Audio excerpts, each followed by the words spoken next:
Assalamualaikum warahmatullahi wabarakatuh. Perkenalkan, kami dari kelompok 1 Bahasa Indonesia. Pada kesempatan kali ini akan memberikan sebuah video tentang presentasi praktik menelusuri, membaca, dan mengelola referensi dengan Mendeley. Perkenalkan, anggota kelompok kami dari Dewi, Almas, Faira, Floren, Alzam, Raihan, dan saya sendiri, Ardi Chandra, akan menjelaskan PPT tersebut sesuai dengan urutan yang telah saya sebutkan. Dalam penulisan karya ilmiah, banyak membaca itu harus. Mahasiswa yang sering baca buku-buku atau jurnal, maka telah pustakanya akan jauh lebih luas. Banyak referensi yang diambil dan jarang dijumpai referensi yang sama, maka akan menghasilkan karya ilmiah yang jauh lebih bagus. Namun, kenapa sih teman-teman sebelum kita membuat karya ilmiah, kita diwajibkan nih untuk mencari atau menemukan referensi yang kredibel? Kenapa ya teman-teman? Nah, sebelum masuk ke itu, kita harus tahu dulu nih referensi itu apa sih teman-teman. Nah, referensi adalah bagian tertentu dari buku atau publikasi ilmiah yang dapat digunakan sebagai dasar atau penegasan pernyataan melalui fakta-fakta yang telah teruji. Mencantumkan referensi dapat memberikan suatu informasi kepada pembaca terkait sumber asli dari suatu teori atau pendapat yang dikemukakan secara tertulis. Di mana aja sih kita bisa menemukan referensi-referensi itu? Kita bisa menemukan referensi itu di surat kabar atau koran, majalah, maupun dengan seiringnya perkembangan teknologi digital, kita bisa menemukan referensi-referensi itu di internet. Nah, mengambil referensi dari sebuah jurnal itu tidak bisa sembarangan, teman-teman. Melainkan kita harus menimbang-nimbang dulu nih, apakah jurnal tersebut atau referensi tersebut itu relevansi nih dengan ruang lingkup yang sedang kita teliti atau teman-teman teliti. Yang kedua, kredibilitas jurnal yang kita jadikan sebagai referensi paling tidak sudah terakreditasi secara nasional ataupun internasional.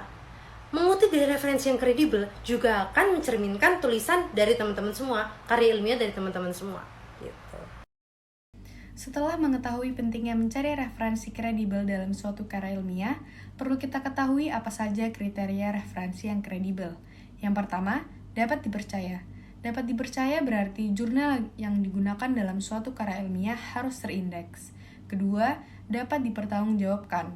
Referensi yang digunakan merupakan jurnal-jurnal yang diterbitkan oleh suatu lembaga resmi atau terdaftar. Yang ketiga, dapat dilacak. Referensi yang digunakan harus terdaftar atau diakui keberadaannya dalam ISSN atau International Standard Serial Number, ISBN, International Standard Book Number, dan DOI, Digital Object Identifier. Menelusuri referensi yang kredibel dapat dilakukan dengan menggunakan aplikasi Mendeley. Cara atau praktik menelusuri referensi yang kredibel dengan Mendeley. Yang pertama, buka aplikasi Mendeley. Kemudian pada menu search bar, masukkan tema atau topik jurnal yang kalian inginkan. Kemudian, kalian juga bisa mengatur tahun maupun metode yang digunakannya. Sebelum menulis ilmiah, tentu saja kita wajib untuk melakukan kegiatan pencarian referensi atau sumber informasi dengan membaca atau mendengar. Sedangkan permasalahan yang masih sering ditemui di masyarakat ialah kurangnya minat dan kesadaran untuk membaca. Berdasarkan hasil diskusi kami, pola pikir tiap individulah yang menentukan kegiatan membaca merupakan kegiatan yang mudah atau tidak. Seseorang dengan kesadaran akan minat baca yang rendah akan beranggapan bahwa membaca merupakan kegiatan yang sulit. Sedangkan seseorang yang memiliki kesadaran dan juga minat baca yang tinggi akan beranggapan bahwa membaca merupakan kegiatan yang mudah, bahkan menyenangkan. Namun, bila kita tinjau dari fakta yang ada, sejatinya kegiatan membaca merupakan kegiatan yang sangat mudah untuk dilakukan. Mengapa? Karena seperti yang kita lihat saat ini, kita sangat didukung oleh perkembangan zaman dan juga era digital yang memudahkan kita untuk melakukan pencarian dan mendapatkan sumber informasi. Banyak sekali tempat atau media yang mampu memfasilitasi kita untuk melakukan pencarian referensi, seperti perpustakaan hingga aplikasi yang dapat menunjang kita dalam pencarian referensi, seperti aplikasi Mendeley.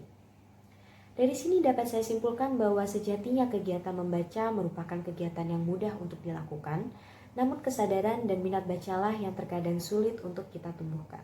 Ini saya akan mempresentasikan tentang perbedaan pembaca yang baik dan pembaca yang buruk. Membaca adalah sesuatu yang mencakup beberapa kegiatan seperti mengenali huruf dan kata-kata, menghubungkannya dengan bunyi serta maknanya, serta menarik kesimpulan mengenai maksud bacaan. Lalu, menurut Hittelman, membaca bukan hanya sebuah proses verbal yang berhubungan dengan pikiran saja, tetapi juga dengan aspek kemampuan komunikasi, menyimak, berbicara, dan menulis. Dari dua definisi di atas dapat disimpulkan bahwa pembaca yang baik adalah pembaca yang tidak hanya membaca, tetapi juga berkomunikasi, menyimak, berbicara, menulis untuk menyampaikan makna dari apa yang ia baca melalui membaca. Lalu, apa sih gunanya membaca?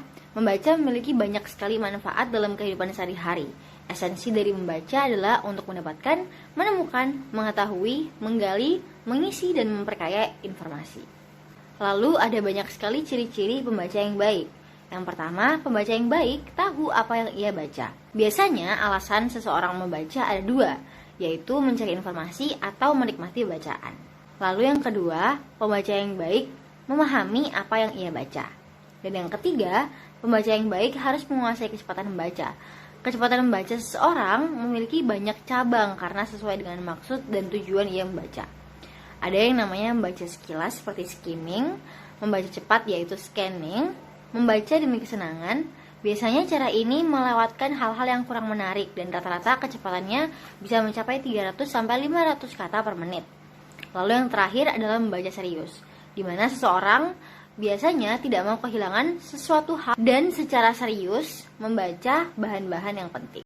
Pada kali ini saya akan menjawab pertanyaan bagaimana caranya agar kita bisa mempersepsi atau menginternalisasi bahwa membaca atau bacaan sebagai kebutuhan pokok sama seperti makan dan minum. Minat baca masyarakat Indonesia tergolong sangat rendah. Rendahnya minat baca dipengaruhi oleh berbagai faktor, diantaranya adalah 1. Produksi buku dan bahan bacaan yang rendah. 2. Desain buku dan bahan bacaan terkesan tidak menarik. 3. Buku yang tersedia menggunakan bahasa yang sukar dimengerti. 4. Masyarakat Indonesia lebih memanfaatkan media sosial dibandingkan membaca buku. 5. Kurang penekanan dan penjelasan dari orang tua maupun guru tentang pentingnya membaca buku. Banyak dari kita yang masih menganggap membaca bukan merupakan hal yang penting. Padahal, membaca merupakan kegiatan yang sangat penting dalam hidup kita. Banyak manfaat yang dapat kita dapatkan dari membaca. Salah satunya adalah dapat mengurangi stres, menambah wawasan dan pengetahuan, serta melatih keterampilan untuk berpikir dan menganalisa.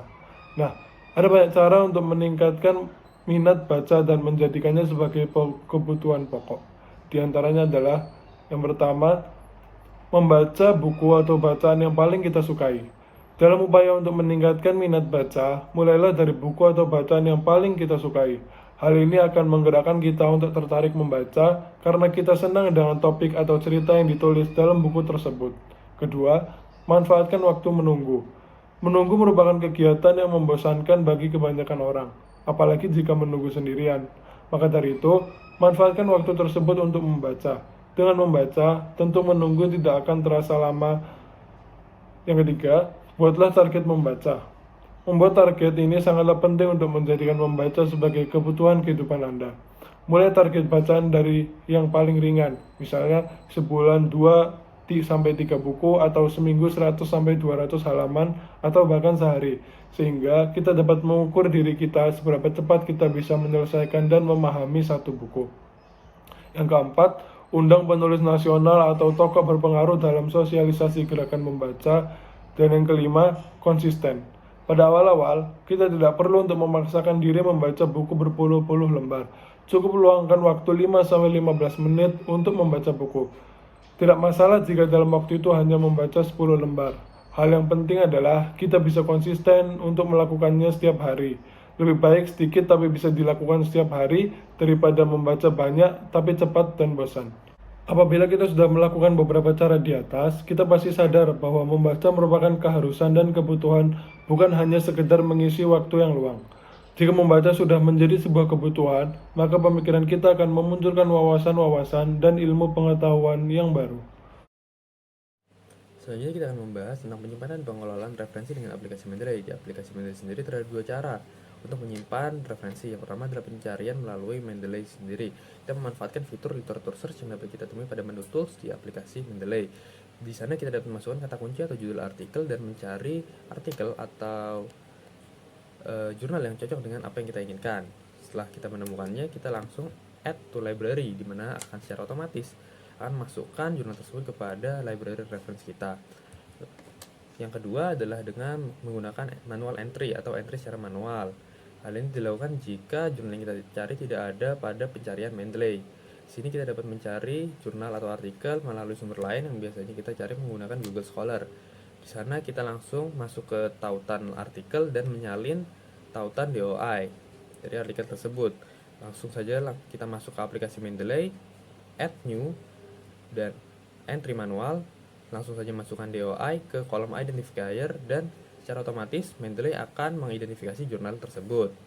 Setelah teridentifikasi, kita langsung aja tekan add entry, di mana jurnal kita akan langsung masuk kepada library reference.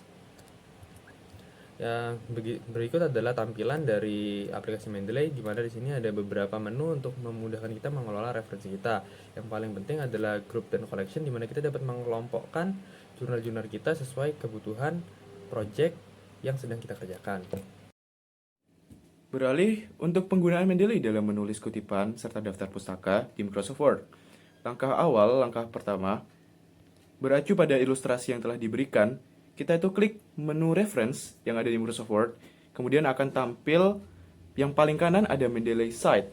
Kita klik Mendeley Site, kemudian akan muncul pop-up Mendeley Site, seperti yang ada di gambar. Selanjutnya, langkah kedua, kita itu memilih-milih referensi yang akan kita kutip. Dengan catatan referensi yang ada pada pilihan tersebut ialah referensi yang telah kita simpan sebelumnya. Di sini kita bisa memasukkan satu atau beberapa sekaligus referensi pada dokumen yang kita kutip. Kemudian setelah memilih, kita klik Insert Citation. Selanjutnya, langkah ketiga, citasi akan muncul secara otomatis pada dokumen kita seperti yang ada di gambar.